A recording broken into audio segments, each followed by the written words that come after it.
A trip to the United States of America by an African country that costs 200 million Kenya shillings. That is transport alone, to and fro.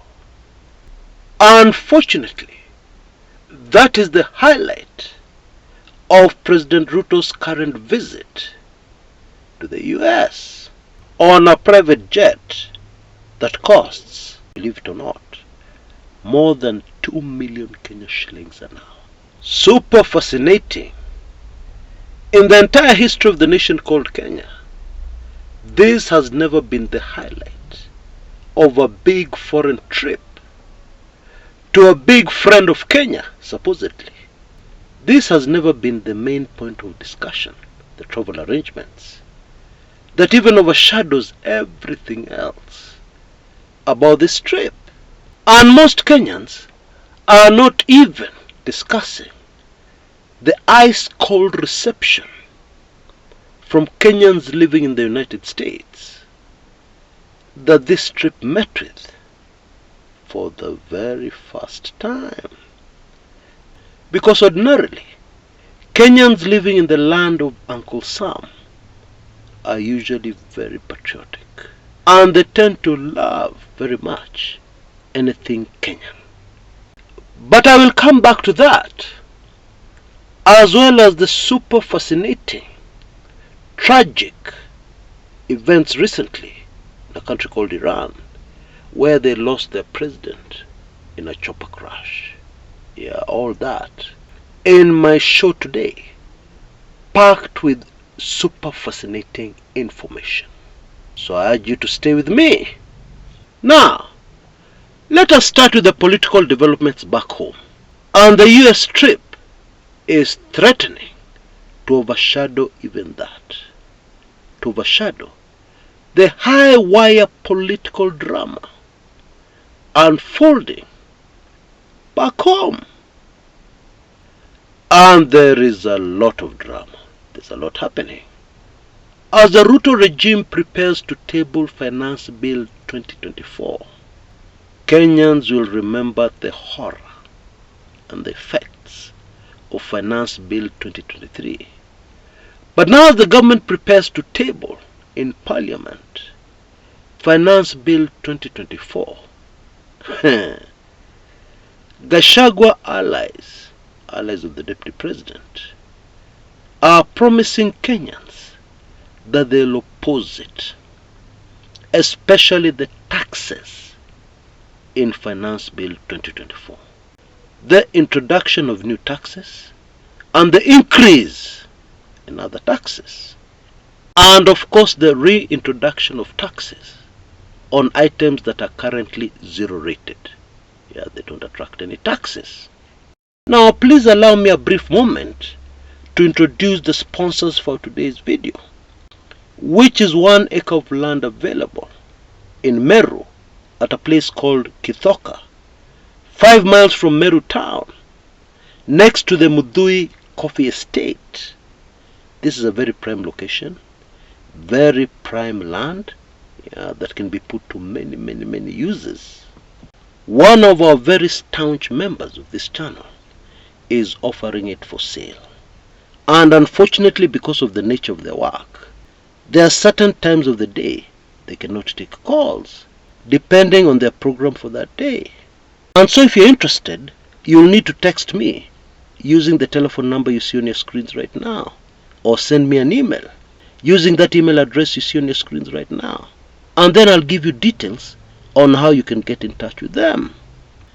By the way, the asking price for this prime piece of property is only Kenya shillings 5 million, which is a good price for that area of Meru County, and tells you very clearly that this is something that can be put to very lucrative use, that will benefit not only you, but generations to come from your lineage.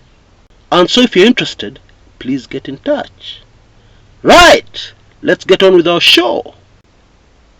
Now, if truth be told, most Kenyans have had a very hard time believing that actually there could be a problem between Deputy President Rigathi Gachagua and his boss, President Ruto. Kenyans do not want to believe that there's trouble in paradise, the paradise of unprecedented corruption of the Ruto regime. Hata pesa ya e-citizen inapotea. But even as most Kenyans stubbornly refuse to believe, the evidence that there's a problem is piling up very fast. This story of Gachagua allies fighting Finance Bill 2024 has come hot in the heels of a speech made, in fact in a church, by the Nyeri governor, which means no words, warning Ruto directly that they will not accept for the son of Nyeri, the son of Mount Kenya, Rigathi Gachagua, to be intimidated and harassed. They will not accept. He even said, kama ni mbaya ni mbaya, which in Kenya is a declaration of war. That's exactly what it is. And so if you still think that the Nyeri governor woke up one morning and out of nowhere decided to talk about the deputy president being harassed, you're welcome to maintain your position. But you must know that your position is not realistic. And there's much more. National Assembly Majority Whip Sylvana Sosoro, in a recent speech, told us that the high table in UDA will not accept blackmail from Mount Kenya politicians within the government. That is exactly what he was saying, using Kizungu Mingi. And then in the same speech, he went on to give a long list of positions being held in the Ruto regime by sons and daughters of Mount Kenya. Like the Chief Justice, Leader of the Majority, Finance CS, Deputy President, etc., etc. And this would appear to be a tactical error. Because the person who should have made these pronouncements surely should have been from Mount Kenya, rather than somebody from outside Mount Kenya. That would have been much more effective, don't you think? However, you must have guessed the reason why that was not possible. It is really very simple. Things in the mountain are boiling. And those from Mount Kenya that are in this government need to be very careful. They need to lie low, and not openly discuss the thorny issues affecting Mount Kenya.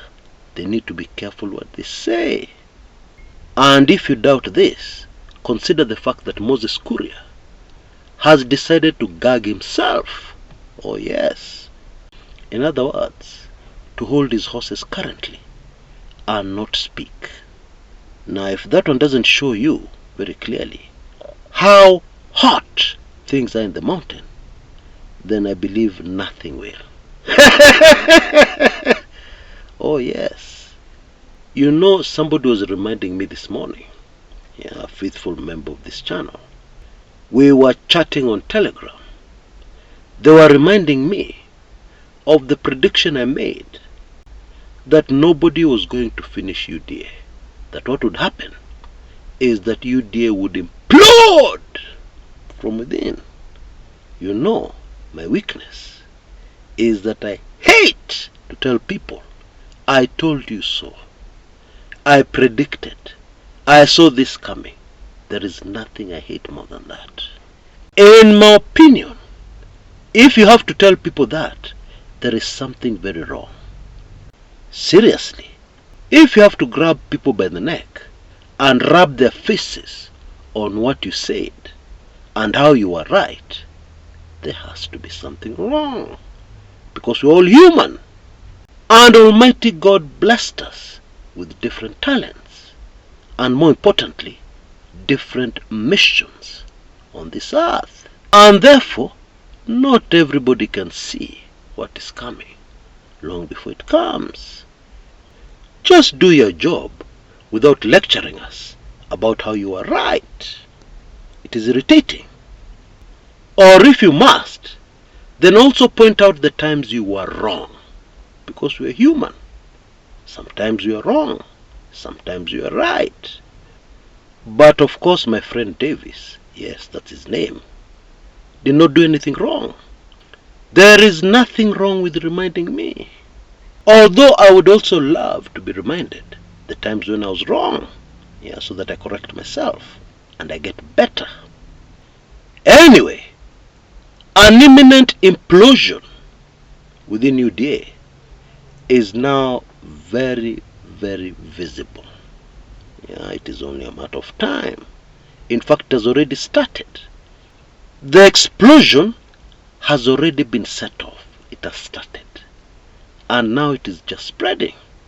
And by the way, in case you doubted it, legislators from the Mount Kenya region, and especially those allied to Deputy President Rigathi Gachagua, and they are growing in number, are enough to mess up Ruto's plans big time in Parliament. And even those who would want to stick to the government side, those who are eating from government, are going to be under intense pressure from the electorate in the Mount Kenya region, especially after Limuru 3, where for the first time the community has united and wants to speak only in one voice.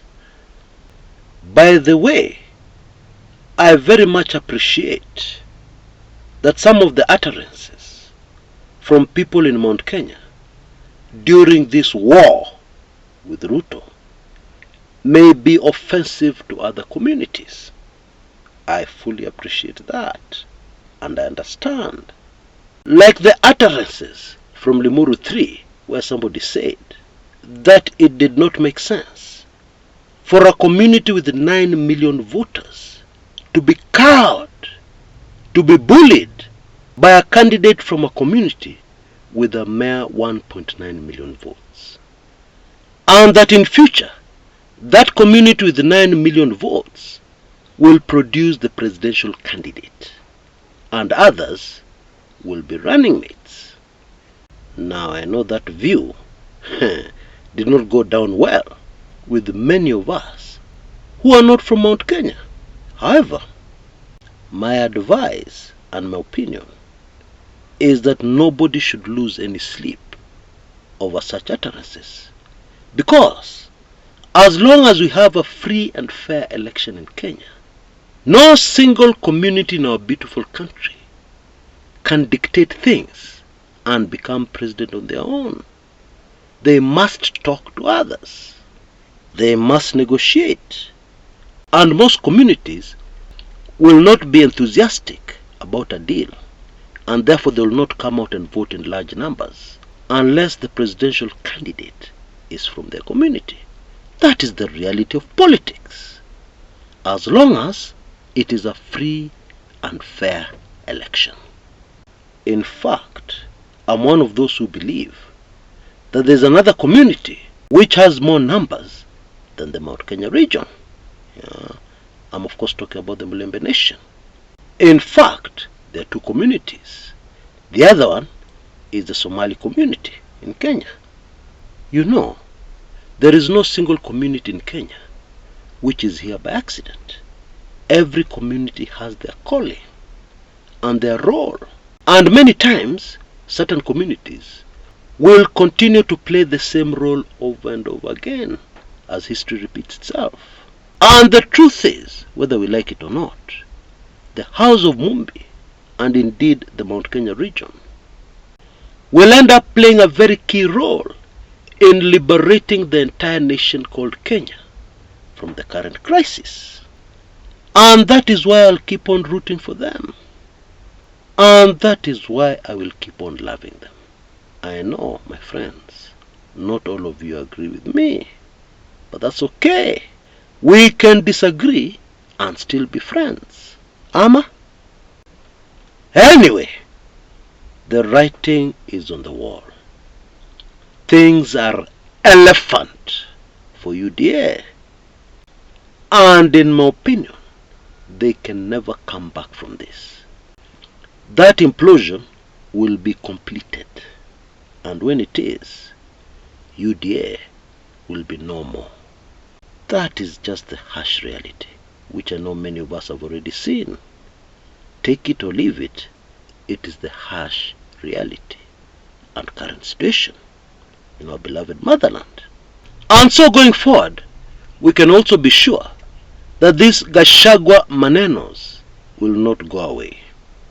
And these allegations by UDA High Command that Gachagua and company are using blackmail, that too will continue to dominate our politics for some time going forward, until something gives, that is, or until something changes.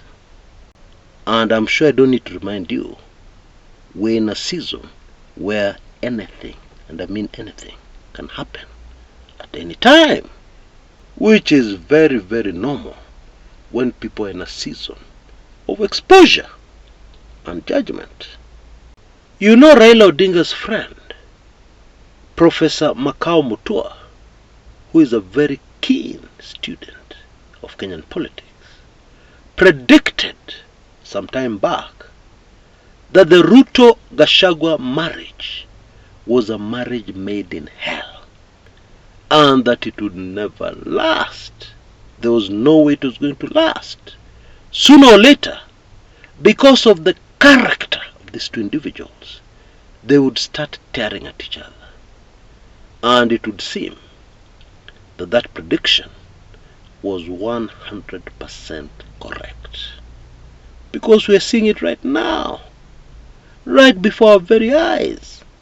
And for those of us who are students of the spiritual realm, we said on this channel some time back that this particular regime was founded, its foundations were a spirit of rebellion. Okay? Because the deputy president at that time, Ruto, rebelled against his boss, President Uhuru Kenyatta. That was the foundation of UDA. And whatever you put in the foundation of something, you can never get rid of.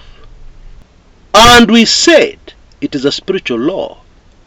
You cannot be rebellious towards your boss at work and then go home and expect your wife and children not to have that same spirit of rebellion. It doesn't work like that. It is impossible. Yeah? And that is a spiritual law. And therefore it was a guarantee that sooner or later Ruto would face serious rebellion. Yeah? And in my opinion, this is just the beginning. We should expect, we must expect serious rebellion from all over the place. And I mean all over the place. From communities, from offices, not just the deputy president's office. Even from people, yeah, whom it is very scary to think that they can rebel. I'm sure you understand what I mean. Rebellion has to be in the air, because the very foundation of this building is rebellion. And therefore it is to be expected that Finance Bill 2024 passing will be a very, very tall order. It will be very difficult. And even if it passes, it will have so many changes that it will be unrecognizable from what is on paper right now, which Kenyans are really complaining about from all quarters. And even after all that, in my opinion, it will be very difficult for us as a country to avoid a tax boycott somewhere. It's coming. And that is not a prediction. It's not a prophecy. It is just simple sums, simple arithmetic based on what we're already seeing on the political scene. Now back to this US trip. One aspect that most analysts have not interrogated closely is the number of people accompanying Ruto to the United States. Now, according to figures I have, it is 236.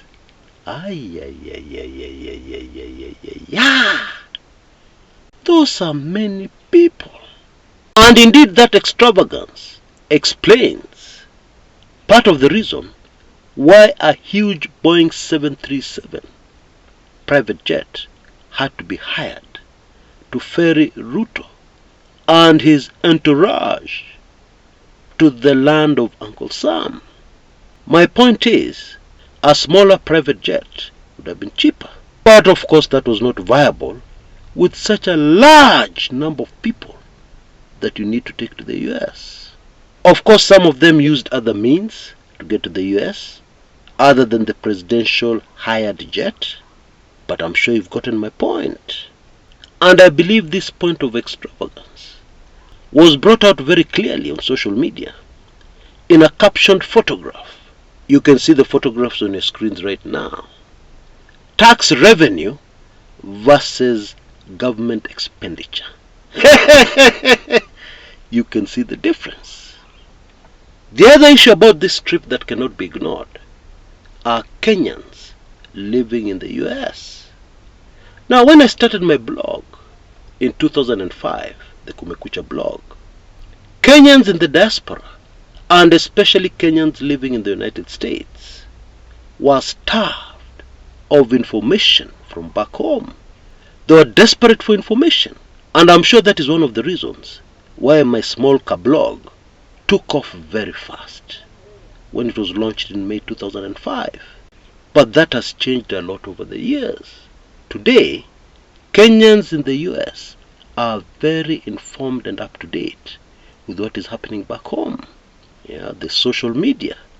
And their cell phones, which can do a lot of things, like communicate very cheaply with a relative so far away in the United States. And therefore the mood of Kenyans in the US during this trip by Ruto is very different from what we have seen in the past. They're not enthusiastic. And therefore the mood and the reaction in the US mirrors the mood and the reaction in Kenya towards this regime. Ruto, of course, has got his people who have done a very good job of camouflaging this very cold, unprecedented reception the president has received in the US this time round. But Kenyans in the US are making noise. And very interesting, the people making the most noise are those who supported, and some of them voted, for this UDA regime. While in the United States, they are livid. They're very disappointed. They can't hold back their disappointment. And so they're making their views widely known, especially on social media. Now, this last Sunday, something very crazy happened. A whole president was involved in a tragic and fatal chopper accident. The president of Iran. And the entire world is in shock. And somebody produced the photograph you see on your screens right now to illustrate a mind-blowing fact that even I am still reeling from. Because in that photograph, there is only one individual who is still alive, President Ruto. You can see the Iranian president. And partly hidden is aide-de-camp, ADC. And very close to the camera, you can see the late General Ogolla. Now here are the mind-blowing facts. Those three personalities in that photograph are dead. And all three died from a chopper accident. All three of them. Hey, is there a message here? Is God Almighty trying to tell us something that we're missing? How many such photographs in the entire world can be produced with such factual coincidences? You tell me. Now, it is widely believed that what happened to the Iranian president and others was not a normal accident. It is also widely believed that what happened to the late General Ogolla, the former CDF, and those with him on that chopper was not an accident. Yeah.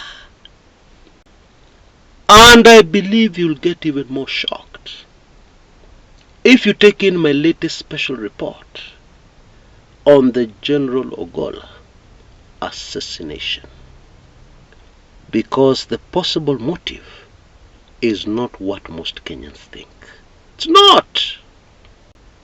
And it is because of this very unexpected development over the weekend and yesterday, the aftermath, and the link to General Ogolla, very ominously illustrated in the photograph that I've just shown you, that I've decided to extend for the last time my offer.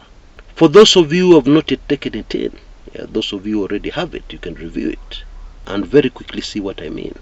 It's because of this that I've extended the offer when it should have ended as I had promised. Now you can see details on your screens right now. For only $25, you can have not only this Ogolla highly sensitive special report, but all the other previous special reports I have produced. And this offer must finally end when I produce my next video. So please rush and take action using those details you see on your screens right now. Until next time, this is Chris Kumekucha.